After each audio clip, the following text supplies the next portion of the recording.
Sterling, Virginia has issued a severe thunderstorm warning for Baltimore County in northern Maryland, northeastern Baltimore City in northern Maryland, southwestern Harford County in northern Maryland until 6:45 p.m. At 5:58 p.m., a severe thunderstorm was located over Essex or over Bag River, moving south at 10 miles per hour. Hazard, 60 miles per hour wind gusts and quarter-size hail. Source, radar indicated. Impact, damaging winds will cause some trees and large branches to fall. This could injure those outdoors, as well as damage homes and vehicles. Roadways may become blocked by downed trees.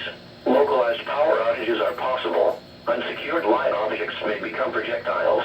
Locations impacted include Baltimore, Middle River, Bag River, Sparrows Point, North Point State Park, Miller's Island, Dundalk, Essex, Perry Hall, Rosedale, Rossville, Whitemarsh, Police Quarters, Edgemere, Turner Station, Chase, East Point, Nottingham and Martin State Airport.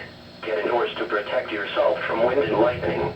Trees around you may be down from damaging winds, so if you are near large trees, move to an interior room on the lowest floor. Don't drive underneath trees or in wooded areas until the threat is past.